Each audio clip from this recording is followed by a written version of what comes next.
Guys welcome back to the channel. स्वागत है आप सभी लोगों का लर्न स्प्रेड यूट्यूब चैनल के अंदर। वेलकम टू द विश्वास बैच का एक और नया चैप्टर। इसमें हम लोग कवर करने जा रहे हैं आर एनवायरनमेंट के चैप्टर को, जो कि साइंस का आपके बायोलॉजी का लास्ट चैप्टर है, या फिर कह सकते हो वो सबसे छोटा चैप्टर है। मतलब पूरे के पूरे क्लास 10 का सबसे छोटा चैप्टर है। तो वो यही एक चैप्टर है कि आर एनवायरनमेंट सबसे ज़्यादा छोटा चैप्टर एंड सबसे ज़्यादा ईजी चैप्टर।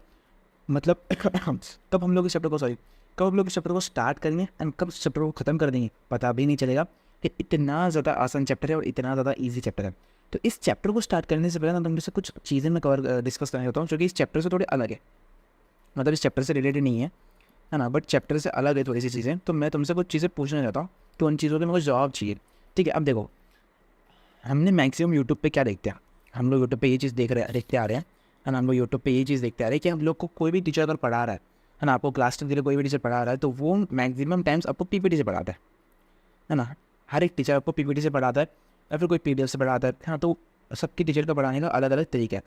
बट मैं ये सोच रहा हूँ, है ना, कि I am thinking like that कि हम लोग अगर एन से पूरा का पूरा पेपर हमारा बनता है, अगर हमारा पेपर एन से बनता है, सीबीएसई अगर एन को इतना मानती है ना, तो क्यों ना हम लोग एन की लाइन बाय लाइन एक्सप्लेनेशन के वीडियोस अब तक लेकर आए। मतलब हम जो भी चैप्टर कवर करवाएंगे ना, उसमें हम लोग को एन की लाइन बाय लाइन एक्सप्लेनेशन दिलवाएंगे, जिसमें हम लोग को हर एक एन की लाइन को उठाएंगे एंड पूरी लाइन को, हर एक लाइन को समझने की कोशिश करेंगे। इससे क्या होगा, क्लास से ही आपका पूरा का पूरा 100% एन का कंसेप्ट क्लियर हो जाएंगे। 100% एन के कंसेप्ट क्लियर हो सकते हैं। और एन के कंसेप्ट बहुत ही ज़्यादा ज़रूरी होता है, बिकॉज एन अगर आपकी पूरी गवाए ना, स्पेशली साइंस में अगर आपकी एन पूरी गवाए, तो आपके क्वेश्चंस तो ऐसे ही बन जाएंगे। कितना भी डिफिकल्ट क्वेश्चन है, कितना भी कॉम्प्लेक्स क्वेश्चन है, किसी भी लाइन से क्वेश्चन है, वो बन जाएगा। अब देखो, पीपीटी में जो बना के देखा था ना, जैसे मैं भी पीपीटी बना के देखा था, तो उसमें मैक्सिमम जो लाइन्स होती हैं वो एन से ही होती है, इंपॉर्टेंट लाइन्स ही होती है। बट कुछ ऐसी लाइन्स हैं जो हम लोग एन के इसमें इंक्लूड नहीं कर सकते, है ना। तो पूरी एन थोड़ी डाल देंगे पीपीटी में, उसको कंसाइज करके छोटे फॉर्म में डालते हैं, तो कुछ लाइन्स रह जाती है। तो अब उन लाइन्स को भी हम लोग इस वीडियो के अंदर कवर कर सकते हैं, है ना। ऐसे लेक्चर्स में कवर कर सकते हैं, इसमें हम लोग पूरी एन को कवर कर सकते हैं। अब मैं यूट्यूब पे देखता हूँ तो भाई बहुत कम टीचर्स ऐसे हैं जो करवा रहे हैं, मतलब शायद एक या दो ही हैं जो एन की लाइन वाइज एक्सप्लेनेशन आपको दिलवा रहे हैं। तो अगर आप लोग कमेंट सेक्शन में जाके बता दें कि क्या हम लोग लाइन वाइज रिवीजन लेकर आए, है ना, जिसमें हम लोग लाइन बाय लाइन एनसीईआरटी के पढ़िया को समझाएंगे, तो अगर वो बेटर होगा तब बिल्कुल बताइएगा, है ना। हम लोग उस तरीके से चैप्टर्स को कवर करेंगे। तो ये एक छोटी सी रिक्वेस्ट थी आपसे, कमेंट्स में आकर न्यूज़ आप बता सकते हो, अपने अपने ओपिनियंस आप लोग बता सकते हो, बोल सकते हो। ठीक है, तो इसी के साथ आज हम लोग स्टार्ट करने जा रहे हैं अपना chapter, which is our environment. Science का सबसे छोटा चैप्टर कह सकते हो हम लोग, पूरी की पूरी क्लास 10 का मैं कह सकता हूँ, है ना। और बहुत ही ज़्यादा आसान है ना, बहुत ही ज़्यादा ईजी चैप्टर है। इस चैप्टर को हम लोग अराउंड 30 मिनट्स में कवर कर लेंगे। ऑल्सो इस लेक्चर के अंदर हम लोग सिर्फ लेक्चर के अंदर सिर्फ कंसेप्ट को कवर नहीं कर रहे होंगे, हम लोग एनसीईआरटी के सॉल्यूशंस भी इसमें कवर कर रहे होंगे। स्टार्ट करते हैं जल्दी से। वीडियो को 2x में, 1.5x में, 1.7x पे, जिस पर आप लोग को अच्छे समझ रहा हो उस पर डाल दीजिएगा, है ना। ये कुछ टॉपिक्स हैं आज की वीडियो के जो हम लोग डिस्कस करने जा रहे हैं। तो बाकी पहले तो हम लोग इस टॉपिक के बारे में पढ़ लेते हैं। पहले जिसको हम लोग पढ़ेंगे कि इको सिस्टम होता क्या, इंट्रोडक्शन पढ़ देंगे। इन्वायरमेंट होती है बेसिकली, इन्वायरमेंट क्या होती है, जो हम लोग आज बाद में नेचर देखते हैं, है ना। जब खुले आसमान में जाते हैं, नेचर देखते हैं, प्लांट्स देखते हैं, है ना, एनिमल्स देखते हैं, ये सारी चीज़ें क्या हैं, ये सारी चीज़ें हमारे लैंड, ये सारी चीज़ें क्या हैं, हमारे इन्वायरमेंट की चीज़ें हैं, है ना। अब हमारा इकोसिस्टम क्या होता है, इकोसिस्टम एक ऐसी चीज़ है जहाँ पे, है ना, इकोसिस्टम एक ऐसी जगह है जहाँ पे नेचुरल थिंग्स, हाँ, तो जैसे यहाँ पे ह्यूमन बींग्स एंड मतलब यहाँ पे कह सकते हो फिर लिविंग थिंग्स एंड जहाँ पे नॉन लिविंग थिंग्स मिलके रहते हैं। Ecosystem basically is that thing जहाँ पे living things and non living things मिलकर रहते हैं। लिविंग थिंग्स को हम लोग कह सकते हैं biotic components, non living things को हम लोग कह सकते हैं अबायोटिक कंपोनेंट्स। ये हम लोग आगे पढ़ेंगे। उसके बाद हम फूड चेन्स के बारे में, वेब्स के बारे में पढ़ेंगे। फूड चेन हम लोगों ने क्लास 9 क्लास 8 में पढ़ा था शायद, है ना। फूड चेन के बारे में कि अगर एक एनिमल दूसरे एनिमल को मारता है, तो दूसरा एनिमल फिर तीसरा एनिमल को मारता है, तीसरा चौथा एनिमल को, तो बहुत इंटरेस्टिंग टॉपिक है ये, है ना। How do our activities affect the environment. अब हम लोग कौन सी ऐसी चीज़ें हैं जो इन्वायरमेंट को अफेक्ट करती है ना। ग्लोबल वार्मिंग्स हो गई, पॉल्यूशन होगा, क्या चीज़ें हैं जो इन्वायरमेंट को अफेक्ट कर सकती हैं, ठीक है। उसके बाद ओजोन लेयर क्या होती है, ओजोन लेयर जो सन की अल्ट्रा वायलेट रेज को धरती पे डायरेक्टली पड़ने से रोकती है, वो होती है ओजोन लेयर, जो कि हमारे इकोसिस्टम में ही अवेलेबल होती है ना। एंड ये किस तरीके से डिप्लीट होती है ना, डिप्लीटेड होती है। डिप्लीटेड मतलब गायब हो रही है, धीरे धीरे कमज़ोर हो रही है, धीरे धीरे टूट रही है ना। Managing the garbage we produce, मतलब हम लोग जो भी गार्बेज, हम लोग जो भी कचरा बना रहे हैं, उसको रिसाइकल यूज़ किस तरह से करना चाहिए, वो हम लोग बेसिकली इस चैप्टर में पढ़ने वाले हैं। स्टार्ट करते हैं विद एनवायरनमेंट, ठीक है, आ जाओ। एनवायरनमेंट मीन्स लिविंग, है ना, विच सराउंड अस। इट में includes biotic and abiotic component. जैसे उन्होंने कहा कि लिविंग थिंग्स जो हम लोग हैं, ह्यूमंस, एनिमल्स, प्लांट्स, सब क्या है, ये सब है बायोटिक, है ना, और नॉन लिविंग थिंग्स क्या है, अबायोटिक। ठीक है ठीक है ठीक है। अब हमारा एक बहुत अच्छा एग्जाम्पल आ रहा होगा कि क्या प्लांट्स बायोटिक हैं या प्लांट्स अबायोटिक हैं। तो सिंपल आंसर है प्लांट्स बायोटिक होते हैं, प्लांट्स भी लिविंग थिंग्स ही होते हैं ना, हम लोग बचपन से पढ़ते आ रहे हैं प्लांट्स आर लिविंग थिंग्स, है ना, जबकि वो चल नहीं पाते, है ना, बोल नहीं पाते, सुन तो पाते होंगे, है ना, बट बोल नहीं पाते, ये चल नहीं पाते, तो इसका मतलब ये नहीं कि वो लोग लिविंग थिंग्स नहीं है ना, they are living things and उनको हम लोग बायोटिक कहते हैं। ठीक है, देखो बायोटिक के एग्जाम्पल दिए हैं प्लांट्स एंड एनिमल्स, जैसे कि हम लोग एनिमल्स हैं, हम लोग ह्यूमन बींग्स हैं, है ना। अबायोटिक कौन सी है, एयर, वाटर, जिसको हम लोग टच कर सकते हैं, फील कर सकते हैं, बट एक्चुअल में वो चीज़ें लिविंग नहीं है ना, जिंदा नहीं है, बोल नहीं सकती, सुन नहीं सकती। ठीक है, environment affects the life and development of N organisms, है ना, in its natural habitat and vice versa. ठीक है ठीक है ठीक है, ये इतनी इंपॉर्टेंट लाइन नहीं थी, बट यहाँ देखो ये बहुत इंपॉर्टेंट लाइन थी। तुम लोग को ये एग्जाम्पल जो है तुम लोग को एमसीक्यू के लिए पूछा जा सकता है कि बताओ अबायोटिक एंड बायोटिक होते क्या हैं। ठीक है, तुमने उनको शॉर्ट में समझा दिया। बायोटिक वही चीज़ होती है जो कि लिविंग्स होती हैं, एंड अबायोटिक वो होते हैं जो कि नॉन लिविंग थिंग्स होते हैं। उसके एग्जाम्पल्स भी हमने यहाँ पे पढ़ लिए। अब पढ़ते हैं इकोसिस्टम और उसके कंपोनेंट्स क्या हैं। ठीक है, all the interacting living organisms in an area together with non living components are forms an ecosystem. मतलब लिविंग, जहाँ पे living things and non living things, living organisms and non living organisms जब मिलके रहते हैं, है ना, वो फॉर्म करता है एक इकोसिस्टम। ठीक है, इकोसिस्टम फॉर्म करते हैं। ठीक है ठीक है। Thus an ecosystem consist of biotic components, है ना, comprising living organisms and abiotic components comprising physical factors like temperature, rainfall, wind, soil, minerals। तो मैंने तुम लोग को यही कहा कि जहाँ पे living things biotic and non living things abiotic लोग रहते हैं, ऑर्गेनिजम्स मिलके रहते हैं। ठीक है, अब हम लोग यहाँ पे दो टाइप्स ऑफ इकोसिस्टम्स पढ़ने वाले हैं। अब एक इकोसिस्टम वो होती है जो कि नेचुरल होती है, और एक होती है जो कि हमने बनाई है, मैन मेड इकोसिस्टम्स। ठीक है, मैन मेड इकोसिस्टम्स मतलब कौन सी, क्रॉप लैंड्स, एक्वेरियम, है ना, एंड क्रॉप लैंड्स। नेचुरल में भी दो टाइप्स के आते हैं, aquatic and terrestrial. Aquatic and terrestrial, terrestrial वो होती है जो कि फॉरेस्ट, डेजर्ट्स, ग्रास लैंड्स वो होते हैं, है ना, टेरेस्ट्रियल या फिर लैंड इकोसिस्टम्स। एंड जो होते हैं सेकेंड टाइप के वो होते हैं एक्वेटिक इकोसिस्टम्स, जो कि marine ecosystems and fresh water ecosystems होते हैं। मतलब एक्वेटिक इकोसिस्टम वही जो कि समंदर में होते हैं भाई, हमारे सी, ओशंस, लेक, पॉन्ड्स, वो सारे एक्वेटिक इकोसिस्टम होते हैं। एक होता है टेरेस्ट्रियल इकोसिस्टम। टेरेस्ट्रियल इकोसिस्टम वही जो कि हमारा जंगल होते हैं, फॉरेस्ट होते हैं, है ना, लैंड क्रॉप्स होते हैं, डेजर्ट्स होते हैं, ग्रास लैंड होते हैं, वो। ठीक है, मैन मेड कौन से होते हैं, जो कि क्रॉप लैंड होते हैं, एक्वेरियम जो कि हमने बनाया है। ठीक है, हमने मतलब ह्यूमन बीइंग से बनाया है। ठीक है, आगे आगे आगे आगे बढ़ते हैं। ठीक है, अब हम लोग पढ़ने वाले हैं कुछ classifications, producer, consumers and consumers. ठीक है, प्रोड्यूसर्स, कंज्यूमर्स एंड डिकम्पोजर। हाँ, प्रोड्यूसर्स, कंज्यूमर्स एंड डिकम्पोजर्स। तो प्रोड्यूसर्स क्या होते हैं, डिकम्पोजर्स क्या होते हैं, एंड कंज्यूमर्स क्या होते हैं। एंड कंज्यूमर्स के काफ़ी सारे टाइप्स हैं। ये सारी चीज़ हमने 8 एंड 9 में पढ़ी हुई है। ये बहुत इंटरेस्टिंग चैप्टर में तुमको कहा था। ये सारी चीज़ हमने क्लास 8 में या 9th में आई गेस पढ़ी हुई होगी तुमने, मतलब बचपन से पढ़ते आ रहे भैया, समझ लो बचपन से पढ़ता है। All living things are classified into on the basis of nutrition. Nutrition के बेसिस पे लिविंग ऑर्गेनिजम्स को क्लासिफाई किया गया है। तो लिविंग ऑर्गेनिज्म कौन से टाइप्स होते हैं, producers, carnivorous and decomposers. Producers कौन से होते हैं, जो कि all green plants, blue green algae can produce their food, है ना, sugar and starch from inorganic substance using light energy photosynthesis. जो लिविंग ऑर्गेनिजम्स जो खुद का खाना बना सकते हैं, है, प्रोड्यूसर्स मतलब क्या होता है, जो खुद का खाना बना सकते हैं, जब खुद के लिए रहने के लिए खुद का जो है फूड प्रोड्यूस कर सकते हैं, उन्हें हम लोग कह सकते हैं प्रोड्यूसर्स। जैसे कि क्या, जितने भी ग्रीन प्लांट्स हैं, सारे ग्रीन प्लांट्स, वो लोग क्या करते हैं, अपना खुद का खाना बनाते हैं ना भाई, है ना। या फिर blue green algae can produce their own food, है ना, शुगर या starch from inorganic substance using light energy and photosynthesis. तो प्लांट्स क्या करते हैं, लाइट एनर्जी से फोटोसिंथेसिस प्रोसेस करवा करके, है ना, क्या अपना फूड प्रिपेयर करते हैं। तो प्लांट्स क्या हैं, हमारे प्लांट्स लिविंग ऑर्गेनिजम्स हैं, एंड लिविंग ऑर्गेनिजम्स ही क्या हैं, प्रोड्यूसर्स हैं। प्लांट्स से प्रोड्यूसर्स हैं। एक बात याद रखना, यहाँ पे नॉन लिविंग अबायोटिक बिल्कुल नहीं आने वाले। हाँ, ये हम लोग पढ़ रहे हैं किसकी बात है, लिविंग ऑर्गेनिजम्स की। चाहे ह्यूमंस, एनिमल्स, प्लांट्स, है ना, इनकी बात होने वाली बस। कंज्यूमर्स क्या होते हैं, जो कंज्यूम करते नहीं, या कंज्यूम्स हम लोग ह्यूमन बींग्स ही कंज्यूम करते हैं ना, है ना, including organisms which depends on the producers in either directly और indirectly for the substance. Consumers depends on their foods और others for the foods. Consumers वो जो कि फूड कंज्यूम करने के लिए डिपेंड करते हैं, है ना। अभी हम लोग किस पे डिपेंडेंट है, हम लोग तो प्रोड्यूसर्स पे डिपेंडेंट है ना, जो खाना बना रहे हैं। खाना कौन बना रहा है, प्रोड्यूसर्स, प्लांट्स, है ना, प्लांट्स खाना बना रहे हैं, हम लोग प्लांट्स पे डिपेंडेंट है ना, कि प्लांट्स से हम क्या करेंगे, खाना देंगे। तो हम लोग प्लांट्स पर डिपेंडेंट है। तो हम लोग कौन है, कंज्यूमर्स हैं। कौन है, ह्यूमन बींग्स, एनिमल्स कंज्यूमर्स होते हैं। अब कंज्यूमर्स के भी काफ़ी टाइप्स होते हैं, जो कि एक हर्बीवरस कंज्यूमर होते हैं। हर्बीवरस कंज्यूमर्स वो होते हैं जो कि ग्रास खाते हैं, ग्रास खाते हैं। कौन से होते हैं ये, काउ एंड डियर, है ना। तुमने देखा होगा काउ जो होते हैं वो ग्रास खाते हैं, ग्रास ईटर्स होते हैं। तो वो क्या होते हैं, हर्बीवरस होते हैं। कार्निवरस वो होते हैं जो कि फ्लैश ईट करते हैं, फ्लैश ईटर, जैसे कि लायंस एंड टाइगर्स, हाँ, दूसरों जानवरों को मार के खाते हैं ना, वो होते हैं कार्निवरस।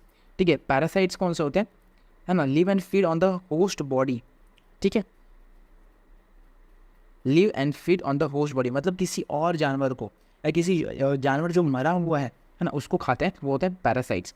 ओमनीवरस हम हैं ओमनीवरस, हम लोग बोथ प्लांट्स एंड एनिमल्स खाते हैं। क्रो क्रो क्रो, ठीक है।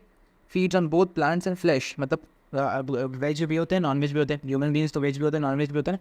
तो हम लोग क्या है, ओमनीवरस हैं। ठीक है ठीक है ठीक है, इसको समझ लिया हमने। इसको हम लोगों ने ज़्यादा डीप पे नहीं समझने की कोशिश करी, इतनी से ऊपर से समझ रहे हैं, बिकॉज ये इतना टॉपिक इंपॉर्टेंट नहीं है। मतलब इस तुम जब NCERT से पढ़ोगे ना, तब समझ में आएगा। इसलिए मैं तुम लोगों को वीडियो के सेट में कहा था कि NCERT पढ़ना बिल्कुल ज़रूरी है। तो क्यों ना NCERT के डिटेल्ड आप लोग को लाइन बाय लाइन लेके आया जाए वीडियो, जिसमें हम लोग आपको लाइन बाय लाइन समझाएंगे।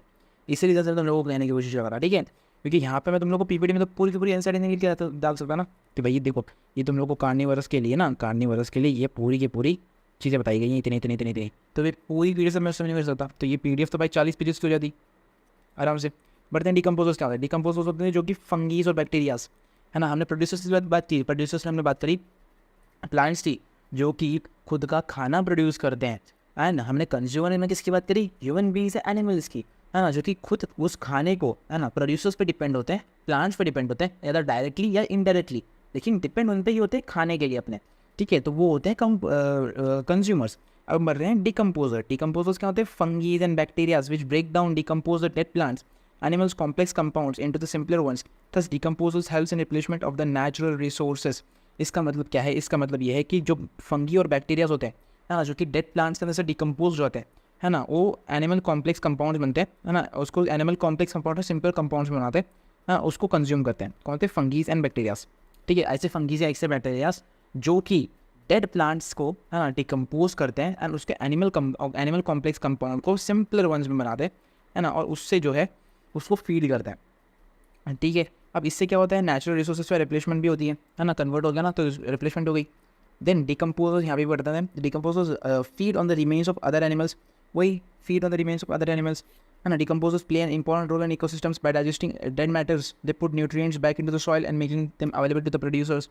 ठीक है, अब देखो, जो भी डेड एनिमल्स हैं या डेड प्लांट्स हैं, है ना, उनकी जो रिमेनिंग्स होते हैं, है ना, उनकी जो डेड मैटर्स होते हैं, है ना, उसको ना वो लोग डाइजेस्ट कर लेते हैं। इससे क्या होता है, वो जो न्यूट्रिएंट्स होते हैं ना, सारे न्यूट्रिएंट्स होते हैं उस डेड प्लांट्स के अंदर, वो सारे के साथ सॉइल के अंदर फिर से चले जाते हैं। अब वो क्या करते हैं, वो हेल्प करते हैं प्रोड्यूसर्स को, इसको प्लांट्स को, जो फ्रेश प्लांट्स बने हैं ना, उन प्लांट्स को हेल्प करते हैं ताकि वो प्लांट्स नए प्रोडक्शन कर सके। हाँ, तो ये बहुत इंपॉर्टेंट काम करते हैं फंगीज एंड बैक्टीरियाज जो डिकम्पोजर्स होते हैं वो। ठीक है ठीक है ठीक है, अब बात करते हैं फूड चेन की। बहुत इंटरेस्टिंग टॉपिक है भाई फूड चेन।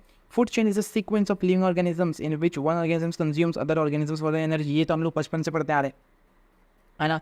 एक एनर्जी के लिए एक जानवर, है ना, एक एनिमल दूसरे एनिमल को खा जाता है, बस, है ना, दूसरा एनिमल तीसरे एनिमल को खा जाता है। तो ये हमने पूरा का पूरा एक फूड चेन देखा था, फूड चेन देखा था। तो देखो यहाँ पे तुम लोग को एग्जाम्पल मिल जाएगा एक फूड चेन का, बहुत प्यारा एग्जाम्पल ये फूड चेन का। ठीक है, तो ये तुम लोग फूड चेन का एग्जाम्पल देख सकते हो।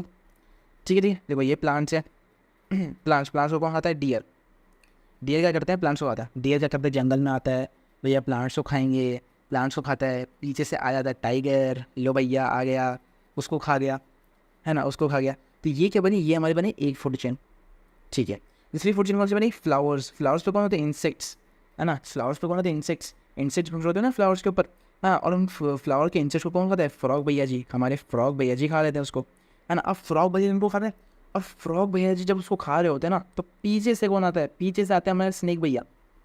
स्नेक भैया बोलते हैं ले थसम, चूस लेते हैं, मतलब क्या, जहर डाल देते हैं। कौन, स्नेक भैया इसको मार देते हैं, इसको फ्रॉग भैया को, है ना। और जब स्नेक भैया उन्हें आराम से खा रहे होते हैं, है ना, फ्रॉग भैया को आराम से खा रहे होते हैं, तो ऊपर से कौन आता है, ईगल।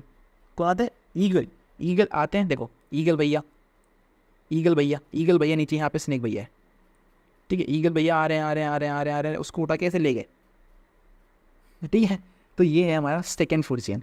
ओके, ये हमारा सेकेंड फूड चेन है। Third food chain, grass. वही है यार, प्लांट्स देखो, हर एक फूड चेन प्लांट से स्टार्ट हो रही है। यहाँ तुम एक चीज़ नोटिस करो, हर एक फूड चेन प्लांट से ही स्टार्ट हो रही है, और जाके एनिमल पे ख़त्म हो रही है, जाके एनिमल पे ख़त्म हो रही है। ठीक है ठीक है ठीक है। देखो ये ग्रास है, इसको ना ये इंसेक्ट्स ने खा लिया, इस इंसेक्ट को फिश ने खा लिया, फिश को डक ने खा लिया, ये भी एक फूड चेन बन गई भैया। ठीक है, इंटरेस्टिंग इंटरेस्टिंग इंटरेस्टिंग। अच्छा आगे बढ़ते हैं। ठीक है जी, अभी ना हमने फूड चेन ना बहुत कम पढ़ी थी, अब क्लास 10th में आ गया तो थोड़ा सा तो बड़े हो गए, क्लास 10th में आगे थोड़े से बड़े हो गए, तो थोड़ी चीज़ें ऐसी तो थोड़ी हम लोग को कॉम्प्लेक्स देंगे। कौन सी? Each step of a food chain is called trophic level. जितने भी लेवल ऑफ फूड चेन है ना, एक से ज़्यादा लेवल, जैसे कि अभी देखो जो मेरी ग्रास थी, ग्रास को कौन खा रहा था? ग्रास को कौन खा रहा था? ग्रास पे कौन था? इंसेक्ट्स थे, इंसेक्ट्स थे, है ना। ठीक है, रुक जाओ रुक जाओ, बिल्कुल अच्छे से जाता है यहाँ पे। ग्रास था, ठीक है ग्रास। अब ग्रास को कौन खा रहा था? इंसेक्ट्स खा रहे थे। ठीक है ठीक है। अब इंसेक्ट्स को कौन खा रहा था? हमारे फ्रॉग भैया खा रहे थे, फ्रॉग भैया खा रहे थे। फ्रॉग भैया को किसने थप्पा किया? फ्रॉग भैया को थप्पा किसने किया? स्नेक ने। और स्नेक भैया बोलने लगे मैं तो अमर हूँ, मैं तो अमर हूँ। ऊपर से कौन आए? ऊपर से कौन आए? ईगल भैया आ गए, ईगल भैया आ गए, उसको खा लिया। ठीक है, तो ये सारी चीज़ें क्या बन रही है? हमारे एक कॉम्प्लेक्स फूड चेन बन रहा है। ठीक है, अभी इसमें जो ईच लेवल है, जैसे ये ग्रास का ऊपर से इंसेक्ट पे, तो ये एक लेवल हो गया, तो ये लेवल को कहते हैं हम लोग ट्रॉफिक लेवल कहते हैं, है ना। To which transfer the energy takes place, है ना। अब जैसे देखो इंसेक्ट्स जो है ग्रास को खा रहे थे ना, तो उन लोग को वहाँ से एनर्जी मिल रही थी, तो वो हर एक स्टान पे, जैसे फ्रॉग ने इसको खा लिया उसको एनर्जी मिल गई, स्नेक ने फ्रॉग को खा लिया उसको एनर्जी मिल गई, ईगल ने फ्रॉग को स्नेक को खा लिया तो उससे यहाँ से इसको एनर्जी मिल गई। ठीक है ठीक है, तो इसको हम लोग ने 4 पॉइंट्स में डिसाइड किया हुआ है। एक तो होते प्रोड्यूसर्स, प्रोड्यूसर होते ग्रास, ठीक है। एक होते primary consumers, secondary consumers and tertiary consumers. इनको अच्छे समझते हैं, आ जाओ। ठीक है, आ जाओ आ जाओ आ जाओ। Green plants capture 1% of sun energy. जो ग्रीन प्लांट्स होते हैं ना, वो सन की 1% एनर्जी से कंज्यूम कर रहे होते हैं। ये एक फैक्चुअल बात है, ये एक फैक्चुअल बात है। ठीक है, मान लिया भैया, मान लिया मान लिया मान लिया। The flow of energy unit direction in food chain. जो एनर्जी की फ्लो है वो यूनि डायरेक्शनल है। ठीक है, डायरेक्शनली नहीं कनेक्ट हो रही है, यूनि डायरेक्शनली कनेक्ट हो रही है ना। There is a gradual decrease in the amount of energy from one trophic level to next trophic level in the food chain. ठीक है, there is a gradual decrease in the amount of energy from one trophic level to another trophic level. देखो ये जितने भी हमारे trophic levels हैं, इसमें जो एनर्जी ट्रांसफर हो रही है, जैसे यहाँ पे 1000 kg की एनर्जी थी, kg की, है ना। तो ये हमारा ट्रॉफिक लेवल जो ऊपर ऊपर जा रहा है। ठीक है, हमने देखा था हर एक लेवल पे एक एक ट्रॉफिक लेवल बनता है, हर लेवल पे ट्रॉफिक लेवल बनते हैं। अब जैसे यहाँ पे हमारे यहाँ पे देखो, यहाँ पे यहाँ पे यहाँ पे यहाँ पे यहाँ पे देखो, ये जो ग्रास था, ये जो ग्रास था, हाँ, ग्रास की सपोज 1000 kg की एनर्जी थी, है ना। अब उस ग्रास को इंसेक्ट्स ने खा लिया, उस ग्रास को इंसेक्ट ने खा लिया, है ना। अब इंसेक्ट को जब फ्रॉग ने खाया, तब इंसेक्ट की कितनी एनर्जी रह गई थी? 100 kg की, है ना। जब स्नेक ने फ्रॉग को खाया तब उसकी कितनी रह गई थी? 10 kg की एनर्जी रह गई थी। ठीक है, अब ईगल ने जब स्नेक को खाया तब उसकी कितनी रह गई? 1 kg की। 1 kg नहीं भैया, 1 kg, 1 kg की। ठीक है, तो यहाँ पे क्या हो रहा है? विद द लेवल, हम जैसे जैसे लेवल बढ़ रहा है फूड चेन का, फूड चेन का लेवल बढ़ रहा है, वैसे वैसे जो एनर्जी है वो ड्रॉप हो रही है। क्या हो रही है? एनर्जी, जो इनके खाने के अंदर की एनर्जी है ना, मतलब जो भी इनके अंदर जो एनर्जी है, जो भी इस प्लांट्स के, जैसे कि इंसेक्ट्स के अंदर जो एनर्जी है या फ्रॉग के अंदर जो एनर्जी है, वो धीरे धीरे कम हो रही है। ठीक है, ऐसे। अच्छा, ten percent law the energy available in each successive trophic level is 10% to the previous level.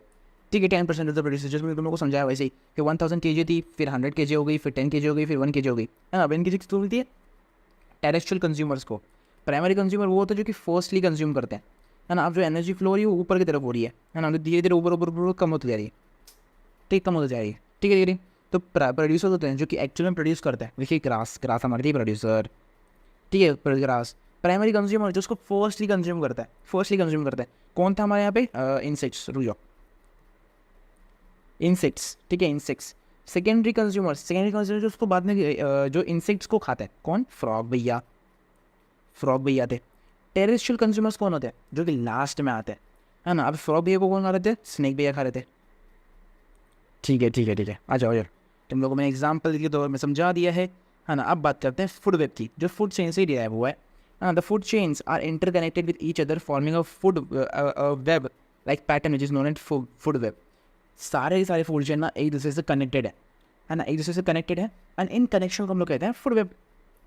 ठीक है, पूरी वेब है ये, जैसे हम लोग वर्ल्ड वेब कहते हैं, है ना, वर्ल्ड वेब कहते हैं, वैसे ही फूड की, है ना, फूड चेन की एक पूरी वेब है। ठीक है, तो हम लोग देखो यहाँ पे तुम लोग को एग्जांपल मिल जाएगा।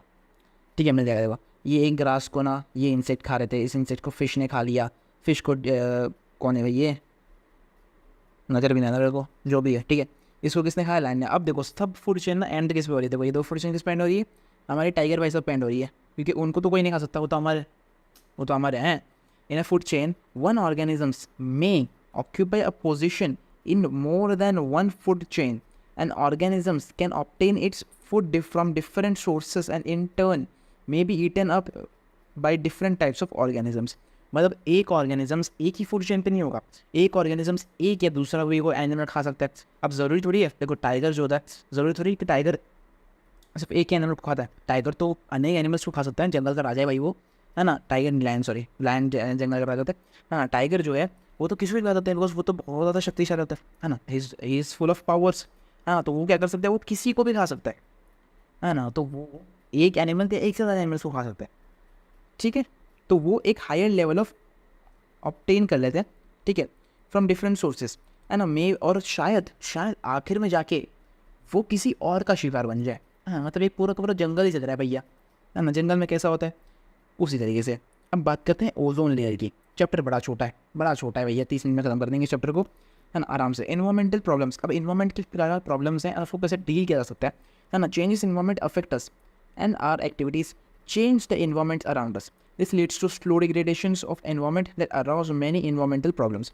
ठीक है, अब हम लोग इन्वायरमेंट को पोल्यूट कर रहे हैं, है ना, उससे इन्वायरमेंटल डिग्रेडेशन हो रहा है ना, हमारे जो ओजोन लेयर है वो ख़त्म होती जा रही है ना, वेस्ट हमारा काफ़ी बढ़ रहा है। देखो अभी बहुत सारी प्रॉब्लम्स है, बट तुम्हारे एनसीईआरटी में ना स्पेसिफिकली सिर्फ दो प्रॉब्लम्स की बात करी गई है, जो कि ओजोन लेयर की प्रॉब्लम और एक है तुम्हारे वेस्ट डिस्पोजल की problem.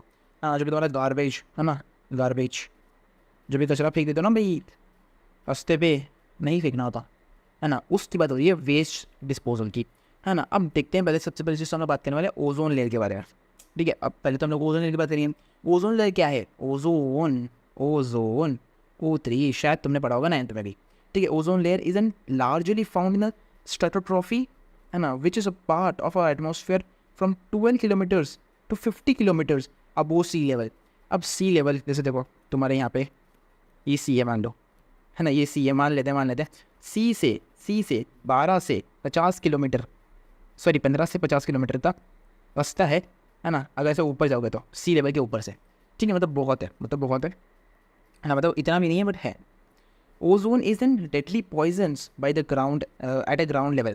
Ozone layer is a protective blanket around earth which absorbs most of the harmful UV radiations of the sun. जो मैं तुम लोग को स्टार्ट में बता दिया था कि ओजोन लेयर क्या होती है, एक ब्लैंकेट होती है अर्थ के ऊपर, जो कि स्ट्रेटोस्फीयर पे अवेलेबल होती है, जो कि सी लेवल से 12 किलोमीटर्स टू 50 किलोमीटर्स की डिस्टेंस पे होती है ना। अब ये ओजोन लेयर क्या काम करती है, ये ओजोन लेयर अगर ग्राउंड पे टच हो जाए, ग्राउंड लेयर पे आ जाए, तो ये डेडली पॉइजन बन सकती है ना, मतलब पूरा ख़त्म, खलास। ठीक है, लेकिन ये जो ओजोन लेयर होती है ये एक ब्लैंकेट का काम करती है बेसिकली, है ना। जितने भी अपने जो सन से जो हार्मफुल रेडिएशंस आती है ना, जो हार्मफुल रेडिएशंस आती है, इन रेडिएशंस को जो है ये रोकती है ना। मतलब जैसे कि देखो मैं यहाँ पर समझाता हूँ। जैसे ये अपना सन है, ठीक है, मान लो, रुक जाओ, मान लो ये सन है, अब मान लो यार तक, ठीक है, आ सन है, ठीक है, ये सन है ना, ये हमारी अर्थ है, ये हमारी प्यारी सी अर्थ है, यहाँ हम लोग रहते हैं। ठीक है, अब जो सन है, इस सन से निकलती है कुछ हार्मफुल रेडिएशंस। जो सन अपने जो लाइटें फेंकता है ना, वही हार्मफुल रेडिएशंस।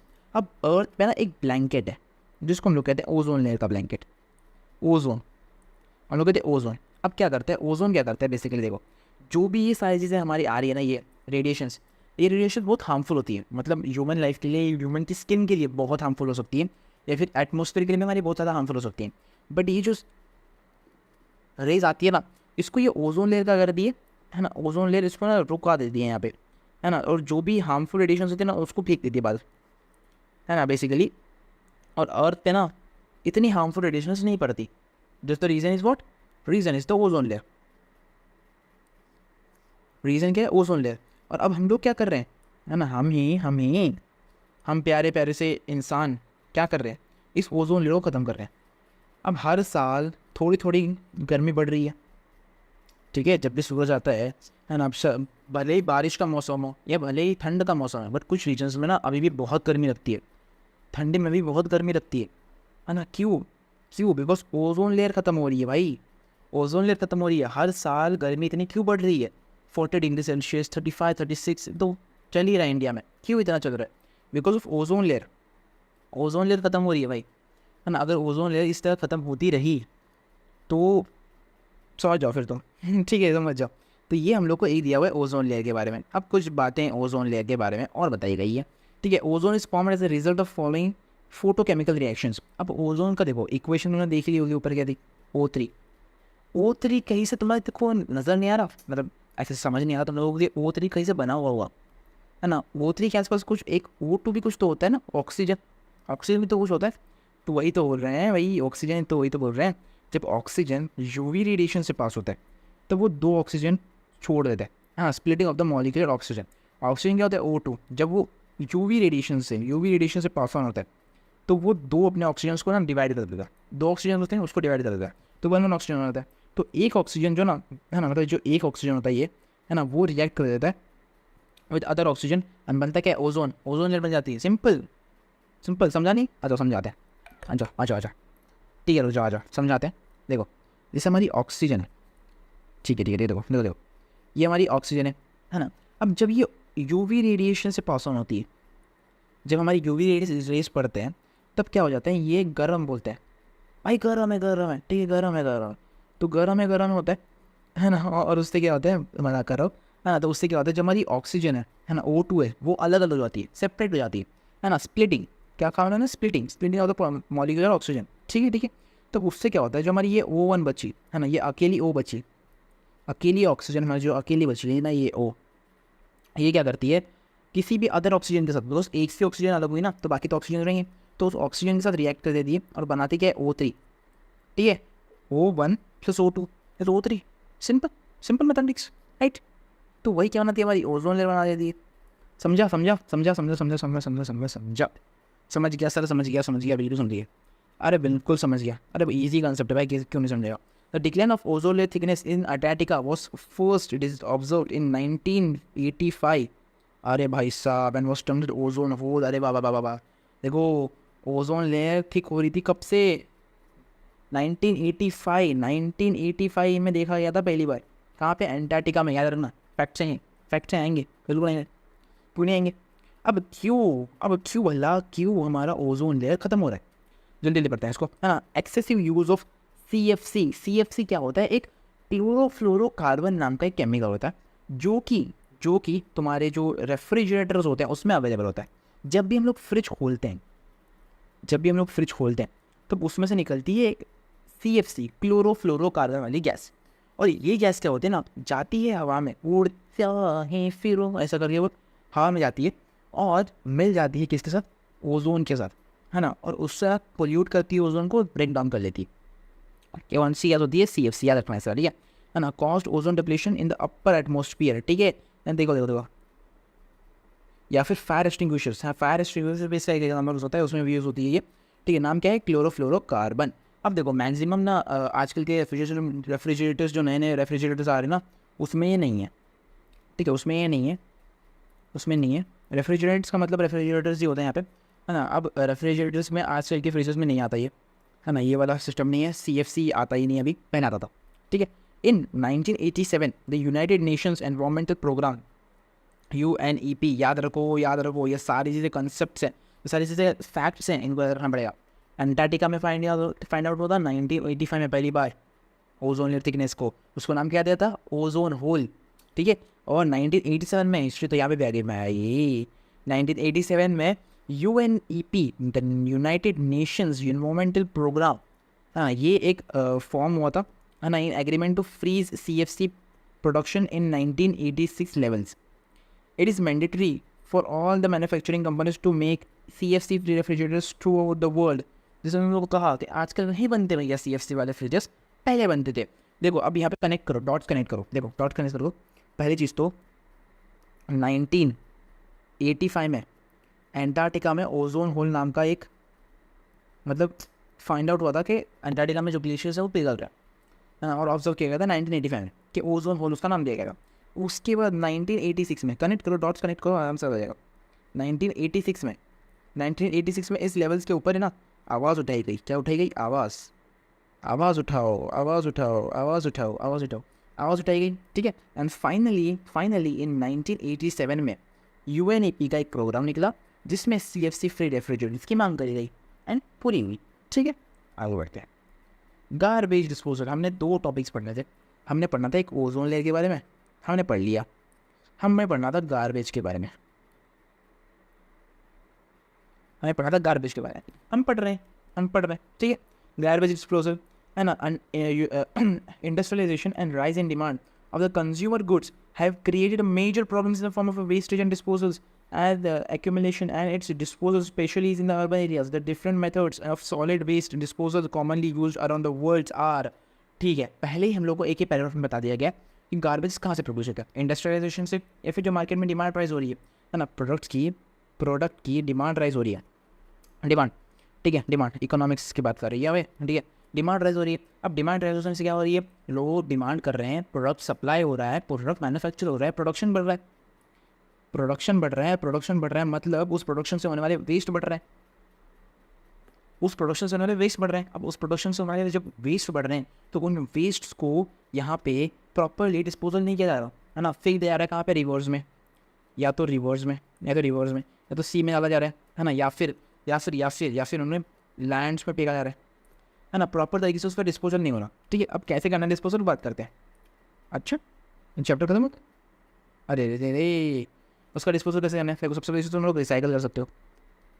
ठीक है, रिसाइकल कर सकते हो, रिसाइकल कर सकते हो उस प्रोडक्ट को फिर से उसको रीयूज़ करने के लिए।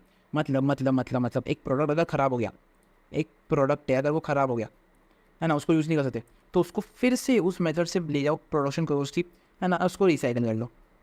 ठीक है, ताकि वो क्या हो सके, ताकि वो रीयूज़ हो सके।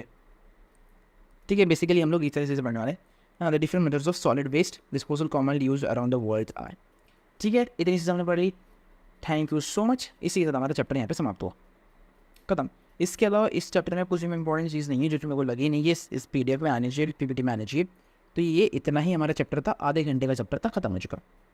आधे घंटे में चैप्टर खत्म कर लिया। बट एक और चीज़ बची है, मैंने लोगों को क्या कहा था मैंने कि हम लोग NCERT भी कवर करने वाले हैं, सोल्यूशन भी कवर करेंगे, NCERT के क्वेश्चन भी कवर करेंगे। तो आ जाओ यार। देखो, अपने चैप्टर समझ लिया, बहुत सारी चीज़ें हो गई। अब फटाफट से वीडियो को लाइक करो एंड चैनल को सब्सक्राइब करो और विश्वास बिजनेस में एनरोल हो जाओ।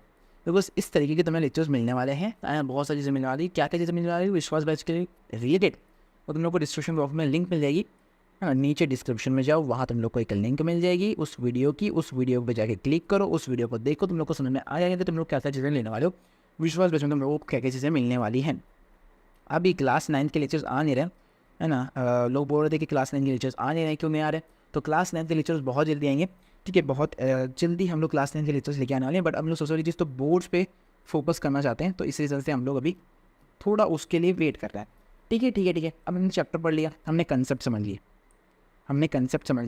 है ना। आई गेस हमने 100% यहाँ पे कंसेप्ट नहीं समझे, है ना। बिकॉज जब तक NCERT तुम अच्छे से रीड नहीं करो ना, 100% कंसेप्ट कभी नहीं आने, कभी नहीं आने। तुम कितने भी बड़े से बड़े टीचर के पास चले जाओ, कितने बिग से बिग टीचर के पास चले जाओ, है ना, बट वो आखिर में पढ़ा था तुम लोग का PPT से ही है। NCERT का हर एक लाइन थोड़ी हमारी ये नहीं हो रही ना, इसलिए हम लोग कोशिश करेंगे। अगर आप लोगों की तरफ से रिस्पॉन्स अच्छा मिला एंड इफ़ आपको चाहिए तब लोग बिल्कुल कमेंट कर सकते हो। आप लोगों को NCERT पूरी की पूरी लाइन बाय लाइन कवर करके डिटेल में एक्सप्लेनेशन मिल जाएगी NCERT की, जिससे हमारी पूरी NCERT कवर हो जाएगी। और NCERT मस्ट है, बाकी तुम किसी भी टीचर से पढ़ो, कहीं से भी पढ़ो, अगर तुमने अच्छे से NCERT नहीं पढ़ रखी है तो नहीं हो सकता बॉस। बाकी ये तो फास्ट होता है। अभी हमने कंसेप्ट क्लियर कर लिया, अब और थोड़े क्वेश्चंस कर ले। अच्छा, which of the followings groups contain only biodegradable items, ऐसे आइटम्स जो कि नेचुरल होते हैं, है ना, नेचुरल होते हैं, और उसको जो है हम लोग रीयूज़ कर सकते हैं। नेचुरल आइटम्स बोल सकते हो हम लोग, नेचुरल आइटम्स। ठीक है, नेचुरल आइटम्स। अब कौन कौन से नज़र आ रहे हैं ज़रा एक बार फिर की मार लेते हैं नजर, है ना। Grass, flowers and leather. ठीक है, ग्रास, फ्लावर्स एंड लेदर। अच्छा, यही तो आंसर है हमारा। अरे भाई यही तो आंसर है हमारा, यही तो आंसर है हमारा, है ना। Grass, would and plastic. Plastic bro, plastic plastic biodegradable है? अरे नहीं भाई, गलत है। ठीक है ठीक है ठीक है, देखो केक, केक बायोडिग्रेडेबल है? केक, ये फ्रूट पील्स बायोडिग्रेडेबल है? अरे नहीं भाई। Cake, wood, grass, cake biodegradable है? नहीं भाई। बच्चा कौन सा ऑप्शन है? A option. इसमें क्या है? ग्रास बायोडिग्रेडेबल है, फ्लावर्स बायोडिग्रेडेबल है, लीदर फ्लावर बायोडिग्रेडेबल है, तीनों नेचुरल हैं। मारो tick, A is the correct option, A is the correct option. ठीक है आगे बढ़ते हैं। देखो PDF चाहिए तुम लोगों को इस पूरे क्लास की सेशन की, तो बिल्कुल कमेंट कर देना, मैं भेज दूँगा। सब कमेंट कर देना, फिर दूँगा मैं, डिस्क्रिप्शन में तो ना दे रहा मैं। जाओ। Which the following constitutes a food chain? ठीक है, जैसे कि ग्रास, वीट एंड मैंगो, मतलब ऐसी कौन सी चीज़ें हैं जो फूड चेन में आती हैं? ठीक है, grass, wheat and mango. Wheat bro, क्या तुमने वीट बोलो? वीट बोला तुमने? हाँ जी, वीट कैसे हो सकता है भाई? एक सेकेंड भाई, वीट कैसे हो सकता है? वीट तो ग्रेन है। हम तो सिर्फ और सिर्फ लिविंग थिंग्स की बात करने वाले थे, लिविंग थिंग्स की बात करना था, बट यहाँ पे तो फूड ग्रेन्स वाली नहीं था, बिल्कुल नहीं। तो ये ऑप्शन करेक्ट है, ये ऑप्शन तो है ही नहीं। फिर हम लोग सी ऑप्शन की बात करते हैं, goat, cow and elephant. Elephant, elephant कैसे आ गया भाई? एलिफेंट तो नहीं है। ग्रास, फिश एंड गोट, ठीक है ये भी हो सकता है, बट ये लोग एक ही फूड चेन में थोड़ी आ सकते हैं, नहीं आ सकता ना।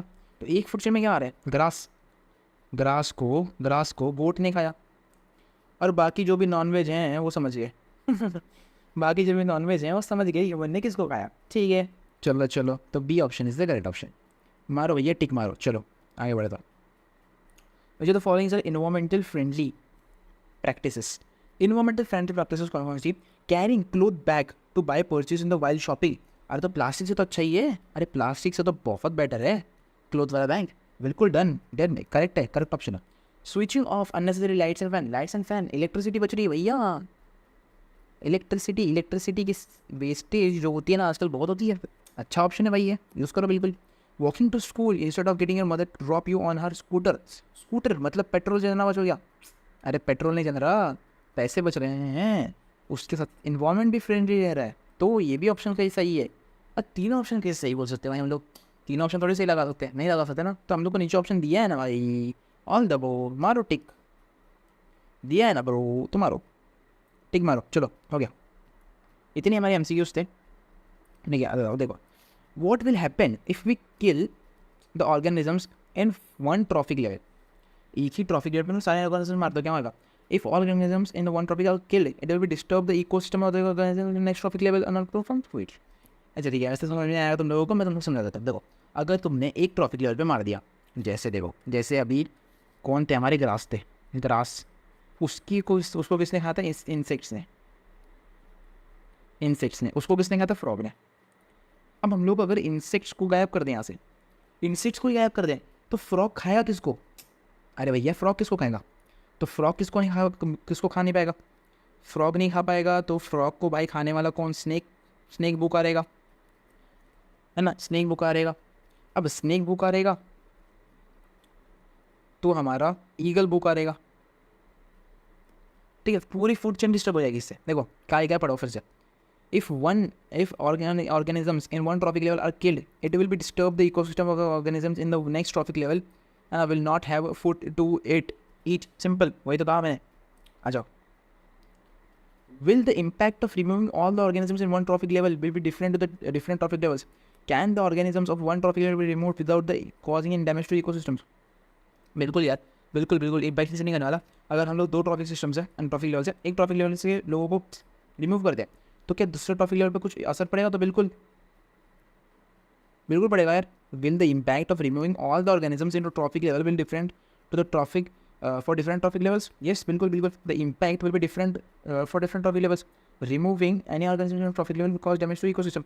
तुमने पिछले ही क्वेश्चन में पढ़ गया है भाई कि अगर हम लोग एक ट्रॉफिक लेवल को मार दें, फिर किल कर दें, तो हमारा पूरा इकोसिस्टम ही बिगड़ जाएगा, है ना, पूरा इकोसिस्टम में ही गड़बड़ाई आएगी। तो उसको तो हम लोग ने यहाँ पे सेकंड क्वेश्चन में थोड़ा सा घुमा के बताया गया, तो मैं तुम लोगों को इसी तरह से कहा कंसेप्ट स्ट्रॉन्ग होने चाहिए। बस क्या इंपैक्ट करेगा अगर हम लोग डिफरेंट इकोसिस्टम्स पे डिफरेंट ट्रॉफिक लेवल्स पे कुछ करें? तो बिल्कुल इम्पैक्ट करेगा यार, बिल्कुल, यस बिल्कुल इम्पैक्ट करेगा, है ना, पूरे इकोसिस्टम को हिला कर रख देगा। मेरे आगे बढ़ते हैं। व्हाट इज बायोलॉजिकल मैग्निफिकेशन, पढ़ा हमने पूरे चैप्टर में? बताओ मेरे को, एक बार बताओ, क्या हमने ये वर्ड पूरे चैप्टर में कहीं पढ़ा? नहीं, एनसीईआरटी में है, एनसीईआरटी में है, ठीक है। एक और रीजन मिल गया। Will the level of this magnifications be different at a different level of ecosystems, है ना। Biological magnifications is a process by which harmful substance such as pesticides use increase in concentration as they move up to the food chain. The level of magnification will be higher at a higher trophic levels. ठीक है, ठीक है, ठीक है। Biomagnification level is a process by which harmful substances such as pesticides increase in concentration as they move up to the food chain. The level of magnification will be higher and higher trophic. जो है बार बार बोल दिया गया। तो biological मैग्निफिकेशंस क्या होते हैं? Biological मैग्निफिकेशंस वो प्रोसेस है जिसमें हम लोग हार्मफुल सब्सटेंस को जैसे पेस्टिसाइड्स होता है, pesticides increase in concentration as they move up the food chain, ठीक है, इनको हम लोग इंक्रीज कर देते हैं, ठीक है, फूड चेन्स को, ठीक है। दो अभी level of magnification in different levels पे डिफरेंट होगा, बिल्कुल बिल्कुल, हायर ट्रॉफिक लेवल्स पे हायर लेवल होगा, जिससे हायर ट्रॉफिक लेवल पे आएंगे हम लोग, ठीक है। What are the problems caused by non biodegradable waste that be generated? Biodegradable waste हमने पढ़ लिया, जो नेचुरल वेस्ट होता है। नॉन बायोडिग्रेडेबल वेस्ट, है ना, can cause long term damage, हाँ, लॉन्ग टर्म डैमेज कॉज कर सकता है to the environment as do not decompose and accumulate. देखो अब कुछ ऐसी चीज़ों से प्लास्टिक, आ जाओ, सबसे बड़ा एग्जाम्पल ना भाई, सबसे बड़ा एग्जाम्पल हमारे पास ही है, जो कि प्लास्टिक। अगर अगर अगर अगर कुछ हो गया, अगर जैसे हम लोग प्लास्टिक को डिकम्पोज करने की ट्राई करी, तो प्लास्टिक नेक्स्ट 100 मिलियन ईयर्स में भी डिकम्पोज होगा, 100 मिलियन ईयर्स में डिकम्पोज होगा प्लास्टिक। तब तक प्लास्टिक डिकम्पोज ही नहीं होगा, है ना। तो प्लास्टिक क्या रहेगा? नॉन बायोडिग्रेडेबल, ठीक है, नॉन बायोडिग्रेडेबल रहेगा, क्या रहेगा? नॉन बायोडिग्रेडेबल, ठीक है। और लॉन्ग टर्म डैमेज करेगा वो धरती को, जब तक वो धरती पे रहेगा, जब तक वो अर्थ पे अवेलेबल रहेगा, तब तक वो अपने इकोसिस्टम को, तब तक वो अपने सॉइल को, अपनी लैंड को ख़राब करता रहेगा, और कुछ नहीं, ठीक है। Leading the pollution and other environmental issues. बस जो मैंने लोगों का, आ जाओ। If all the waste we generate in biodegradable, will this have impacts on the environment? बिल्कुल बिल्कुल, अरे कॉमन सेंस की बात है। अगर हम लोग सारे वेस्ट को बायोडिग्रेडेबल कर दें, है ना, जो कि बायोडिग्रेडेबल क्या होता है? जो कि डिकम्पोज हो सके, है ना, जो कि डिकम्पोज हो सके। तो अगर बायोडिग्रेडेबल कर दें हम लोग हर एक वेस्ट को, तो उससे क्या होगा? कोई इम्पैक्ट तो होगा ही नहीं इन्वायरमेंट पे, हाँ, उल्टा इन्वायरमेंट पे कोई इम्पैक्ट नहीं होगा, इन्वायरमेंट हेल्दी रहेगा। इन्वायरमेंट हेल्दी रहेगा तो नेचर हमारा हेल्दी रहेगा। Even if all the waste generated in biodegradable, it can be still have impact on the environment if it is not managed properly. ठीक है, वो वाला लगे, है ना, कुछ भी इम्पैक्ट ज़्यादा नहीं होगा अगर हम लोग ने, इम्पैक्ट तभी होगा अगर हम लोगों ने उसको प्रॉपरली मैनेज नहीं करा था।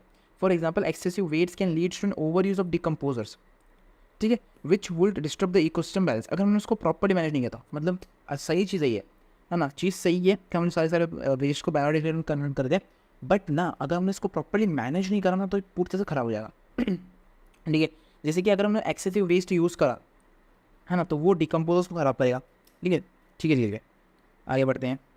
Y is the damage to ozone layer can cause for concern, which steps can be taken to limit this damage? Ozone layer खराब करने से क्या होगा? अरे भाई, सबसे बड़ी प्रॉब्लम यूवी रेज घुस जाएंगे इंडिया के अंदर, सॉरी अर्थ के अंदर, है ना, ये पूरे इकोसिस्टम्स को यूवी रेज घुस जाएंगे, पर the ozone layer protect us, है ना, फ्रॉम हार्मफुल अल्ट्रावायलेट रेडिएशन, हमने पढ़ा, है ना। Damage in the ozone layer can lead to increase level of UV radiations reaching the earth surface. तो यूवी रेडिएशंस जो है ना अर्थ सरफेस पे आएगी, सिंपल जो मैंने पढ़ा, है ना, which can cause skin cancer and other health issues. हमने कहा ना कि यूवी रेज हमारी स्किन के लिए बहुत ज़्यादा ख़राब चीज़ है, तो हमारे को स्किन कैंसर हो सकते हैं, है ना, और अदर हेल्थ इशूज़ हो सकते हैं। Steps which been taken include the reducing the use of CFC, जो कि ऑब्वियसली CFC बहुत खतरनाक केमिकल है, उसको कम यूज़ करो, आजकल कम ही हो रहा है ना। अदर ओजोन डिप्लीटिंग सब्सटेंसेस, ठीक है। इस लाइन में वही सारी चीज़ें बताई गई है, तो इसको पढ़ने की कोई ज़रूरत नहीं है, ये सारी चीज़ें बताई गई जो हमने ऊपर पढ़ी है, ठीक है। Simple simple simple simple simple. आ जाओ। हमने अप्रॉक्स 45 मिनट्स में, हम बोल सकते हैं हमने 45 मिनट्स में चैप्टर खत्म कर दिए। 45 मिनट्स आर इन्वायरमेंट।